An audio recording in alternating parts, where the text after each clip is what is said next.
Summer holidays vandachu, நம்ம GT Holidays vandachu. GT Holidays, South India's #1 travel brand. Meenakshi Medical College Hospital and Research Institute, Kanchipuram, accredited A+ by NAC. Reddy அப்படிங்கிற ஒரு கதையில் வரக்கூடிய எரியும் பனிக்காடுன்னு ராமுருகவேல் எழுதியிருப்பார். ஒவ்வொரு புதருக்கும் பின்னாடி 2 மனித உயிர்கள் பலிவாங்க. மெயினாக சுகர், காஃபியில் இருக்க சுகர் தான் பெரிய பாதிப்பு. கஃபைன் வந்து நம்மளுக்கு ஒரு நல்ல எனர்ஜி. இப்போ வந்து தூக்கமின்மை அப்படின்னு நைட் என்ன பண்ணுவோம், நல்லா தூங்க வைக்கவே மாட்டோம். காலைல காஃபி குடித்தோன்னே எனர்ஜி ஆகிடும். ஏன் காஃபி குடித்தோன்னே எனர்ஜி ஆகுது அப்படின்னா, நம்மளுக்கு இதெல்லாம் நடுவில் வந்த பழக்கங்கள். இப்போ நம்ம சொன்னோம்ல, ஹார்ட் அட்டாக்லாம் ஏன் வருதுன்னா, இந்த மாதிரி பழக்கங்களை நம்ம நடுவில் அதிகரிச்சுக்கிட்டேன். காலங்காலத்தால் நான் வந்து வேறு இந்த பவுடர் குடிக்கிறேன் அப்படின்னா, என்ன பவுடர் அப்படின்னா ஆப்பிள், பீட்ரூட், கேரட்லாம் போட்டு பண்ணிங்க. அதில் என்னப்பா பண்ணியிருக்கீங்க, அதுலேயும் வெல்லும்.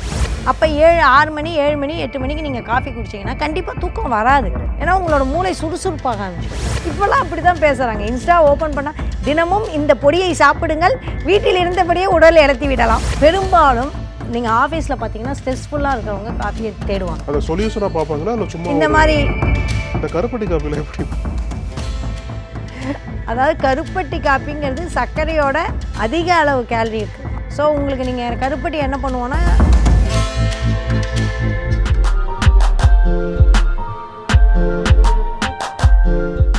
நக்கீரன் நேயர்களுக்கு வணக்கம்.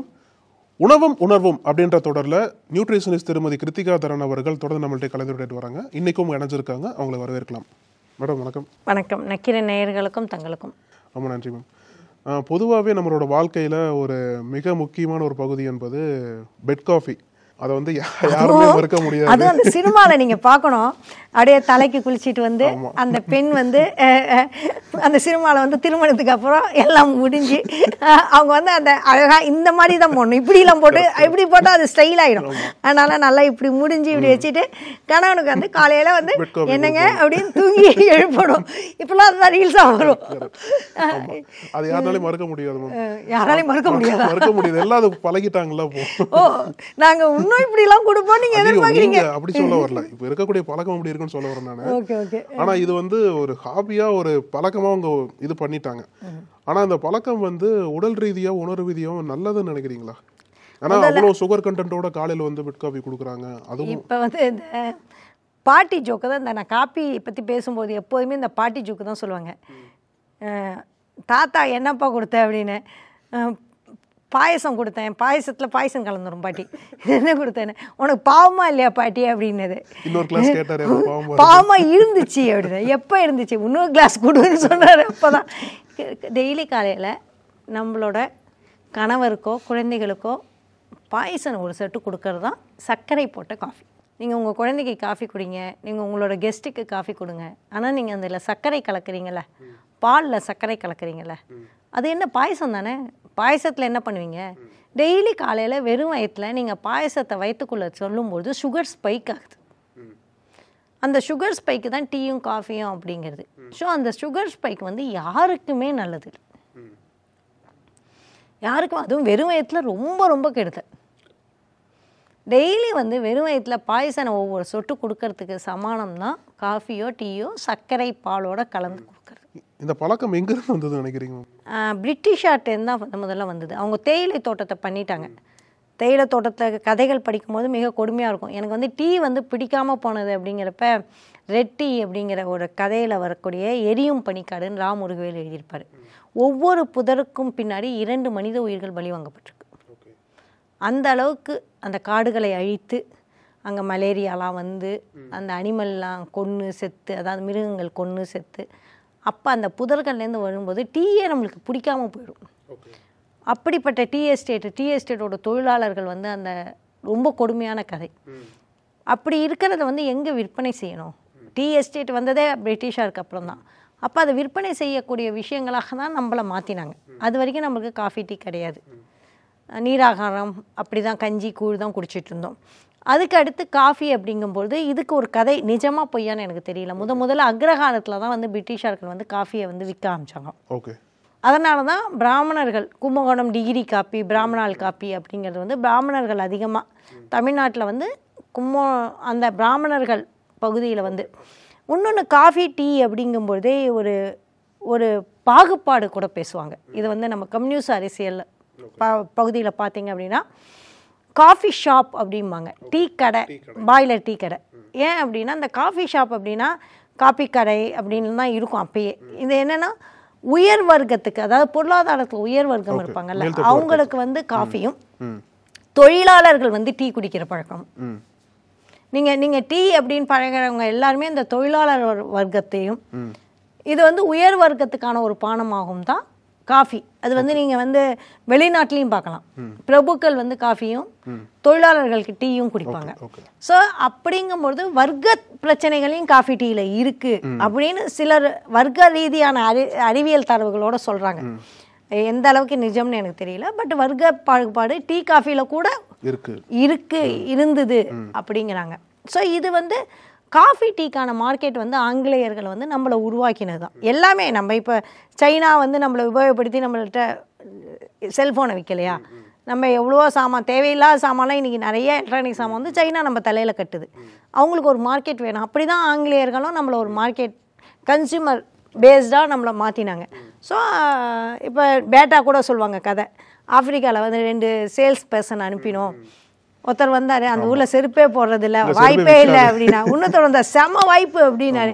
ஏன் அப்படின்னா அந்த ஊரில் செருப்பே தெரியாது, நம்ம எல்லாருக்குமே செருப்பு விற்கலாம். அந்த மாதிரி நம்ம ஊரில் யாருமே காப்பி டீ குடிக்கல. அப்படிங்கிறப்ப ஒரு பிரிட்டிஷாருக்கு மிகப்பெரிய வாய்ப்பை வந்து நம்ம உருவாக்கி கொடுத்துருக்கோம். ஸோ அப்போ செருப்பே விற்காத ஊரில் தானே விற்க முடியும். அப்போ காஃபி டீனா என்னன்னே தெரியாத ஊர். எனக்கு தெரிஞ்சு 9வது படிக்கிறப்போ நூடுல்ஸ் வந்தது. எங்கள் ஸ்கூலில் வந்து முதல்ல நூடுல்ஸை சமைச்சு கொடுத்தாங்க. எங்களுக்கெல்லாம் ஒரு பாக்கெட் நூடுல்ஸ் அனுப்பிச்சாங்க. எனக்கு இன்னும் ஞாபகம் இருக்குது. நான் 9வது படிக்கிறப்போ முதல்ல நூடுல்ஸ் பாக்கெட்டை தொட்டு பார்க்குறேன். பபுள்கம் வந்து நான் 3வது படிக்கிறப்போ 2வது படிக்கிறப்ப தான் எங்கள் அப்பா மெட்ராஸ்லேருந்து வாங்கிட்டு வந்தார். எங்கள் ஊர் கிராமம், எங்கள் ஊரில் பபுள்கம் கிடையாது, அப்பா வாங்கிட்டு வருவார். ஸோ இப்படி தான் நம்ம கன்சியூமரைஸ் பண்ண ஆரம்பிச்சோம். இப்படி தான் காஃபி டீ வந்து நம்மளுக்கு கன்சியூமரைஸ். நம்ம பபுள்கம் எப்படி நம்மளுக்குள்ளே வந்ததோ, இன்றைக்கி பீஸா எப்படி உள்ளே வந்ததோ, எப்படி நூடுல்ஸ் உள்ளே வந்ததோ, அப்படி தான் நம்ம காஃபி டீயும் உள்ளே வந்தது. ஸோ அது வந்து நமக்கு அப்படியே ப்ராக்டிஸாக மாற்றிட்டோம். பெட் காஃபி குடிக்கிறது எல்லாமே பழக்கம் தானேங்க. இன்றைக்கி அந்த காலத்தில் நம்ம பல்லு கூட தைச்சதில்லை, கருப்படியெல்லாம் பல்லு தைச்சோம். அப்புறம் கோபால் பல்புடி வந்துச்சு. அப்புறமா இப்போ இன்றைக்கி காலையில் உங்களால் ப்ரஷ் பேஸ்ட் இல்லாமல் 5 நிமிஷம் யார்ட்டையா பேச முடியுதா? பஸ்ஸில் வந்து இறங்கினோன்னா வாய் நம்மங்குது, வாய் இப்படி பொத்திக்கிட்டே தானே வரும். ஏன் அப்படி வரும்? நம்மளால் ப்ரஷ் பேஸ்ட் இல்லாட்டி வாய் நாறுதுங்கிற ஒரு இடத்துக்கு போயிட்டோம். திரும்பி நீங்கள் வந்து பல்லு தேய்க்காமல் நீங்கள் யார்ட்டையும் பேச மாட்டோம். ஒரு பல்லு தேய்க்கிறதுங்கிறதே நம்மளோட ஹேபிட் தான். இது வந்து ரீசெண்டாக உருவான ஹேபிட் தான். ஸோ அப்படி இருக்கும்போது நம்ம சொல்கிறோம்ல, நிஜமாக சிங்கம் புலியெல்லாம் பல்லு தேய்க்கிறது இல்லை. அதுக்கு நான் பல்லு தேய்க்காமல் இருக்க முடியுமா அப்படிங்கிறது வேறு விஷயம்னா, நம்மளுக்கு பல் சொத்தை வந்துடும், அதுக்கு ரிஸ்க் எடுக்க முடியாது. இதில் மேம் அந்த ஸ்மோக்கிங்கும் கெடுதல் தான், ஆனால் ஹேபிட்டாக மாறிடுச்சு அப்படின்னா விட முடியாது. அதே மாதிரி பெட் காஃபியும் நீங்கள் சொல்கிறதுல கெடுதல் தான் சொல்கிறீங்க, ஆனால் அதுவும் ஹேபிட்டாக மாறிடுச்சு அப்படின்னா விட முடியாது. ஆமாம், காலங்காலத்தால் சர்க்கரையை நீங்கள் பெட் காஃபின்னு வெறும் வயிற்றில் விட்டிங்கன்னா சொத்தையும் வரும். ஆமாம், பல் சொத்தை. வேறு என்னென்ன பாதிப்புகள் வரும் உங்களோட பார்வையில் சொல்கிறீங்க? மெயினாக சுகர், காஃபியில் இருக்க சுகர் தான் பெரிய பாதிப்பு. கஃபைன் வந்து நம்மளுக்கு ஒரு நல்ல எனர்ஜி, அதுவும் க்ரீன் டீயில் இருக்க கஃபைன் வந்து நம்மளுக்கு நல்லாவே எனர்ஜி கொடுக்கும். டீயில் அதுக்கடுத்து நான் ஃபஸ்ட்டு பெஸ்ட்டு அப்படின்னா க்ரீன் டீ சொல்லுவேன், அப்புறமா சாதா டீ சொல்லுவேன், அதுக்கப்புறமா காஃபி சிக்கரி இல்லாத காஃபி சொல்லுவேன். கடைசியில் சிக்கரி கூட சில விஷயங்கள் வந்து நல்லது செய்யுது. ஆனால் இந்த அதில் வந்து பாலையும் சர்க்கரையும் கலக்கிறது தான் பெரிய பிரச்சனையாக கொண்டு வருது. ஸோ சர்க்கரை இல்லாமல் பிளாக் காஃபி அப்படிங்கிறது வந்து அளவோடு எடுக்கலாம். இப்போ வந்து தூக்கமின்மை அப்படின்னு நைட் என்ன பண்ணுவோம், நல்லா தூங்க வைக்கவே மாட்டோம். காலைல காஃபி குடித்தோன்னே எனர்ஜி ஆகிடும். ஏன் காஃபி குடித்தோன்னே எனர்ஜி ஆகுது அப்படின்னா, நம்மளுக்கு காஃபி ஏன் அடிக்ஷன் ஆகிறோன்னா, நைட்டு சரியாக தூங்கலை. நீங்கள் நைட்டு சரியாக தூங்காமல் தொடர்ந்து காஃபியே குடிச்சிட்டு இருந்தீங்கன்னா உங்களோட ரூட் காசே தெரியாது. நம்ம என்ன ஆகும், காஃபியை நிப்பாட்டிட்டா எனக்கு தூக்கம் வராது, இது என்னால் எனர்ஜியாக இருக்க முடியாது.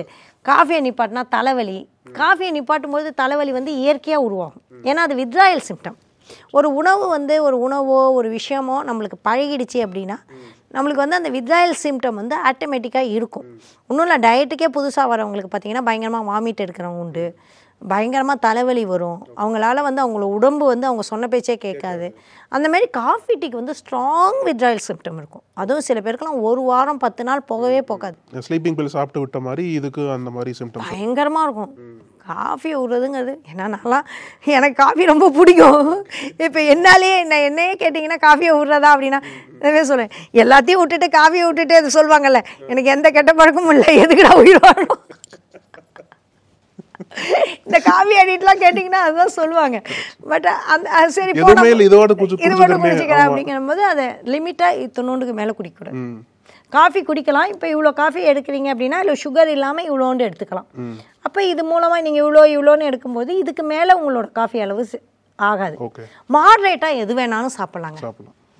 அதீதமாக சாப்பிடலாம். ஒரு நாளைக்கு 8 காஃபி குடிக்கிறவங்க 7 காஃபி குடிக்கிறீங்க. அமெரிக்காலாம் நீங்கள் போனீங்கன்னா பார்த்தீங்கன்னா காஃபி எல்லாமே 1 லிட்டர் குடிப்பாங்க. 1/2 லிட்டர். அவங்க கப்பு பார்த்தீங்கன்னா இவ்வளோ பெருசு. நான் வந்து எங்கள் கெஸ்ட்டு வந்தாங்கன்னா ஒரு கப்பு இந்த 300 மில்லி கப்பில் கொடுப்போம். 300 மில்லி கப்பே இந்தமாரி இது 3-4 டம்ளர் பிடிக்கும். இந்த மாதிரி கிளாஸில் 3 நாள் பிடிக்கும். ஸோ அப்போ அதை கொடுத்தா என்னது இத்தினூண்டு கிளாஸில் காப்பி குடிக்கிறீங்க அப்படிம்பாங்க. அவங்களாம் 500 மில்லி குடிக்கிறாங்க. நம்ம இருக்க உடலுக்கு அது தேவைப்படாதுல்ல? படவே படாது. கேலரி எவ்வளோ கேலரி, காலையிலே காஃபிலேயே எல்லா கேலரியும் ஆக்கிட்டா. ஸோ அழகாக காஃபி வந்து பிளாக் காஃபி குடிக்கலாம். பட் அதுவும் மாடரேட் தான். இல்லாட்டி உங்களுக்கு ஹை கஃபைன் வந்து பிரெயினில் போகும். ஹை கஃபைன் வந்து ஆங்ஸைட்டியை உருவாக்கும். உங்களுக்கு ரொம்ப ஓவர் சுறுசுறுப்பும் நல்லது இல்லை.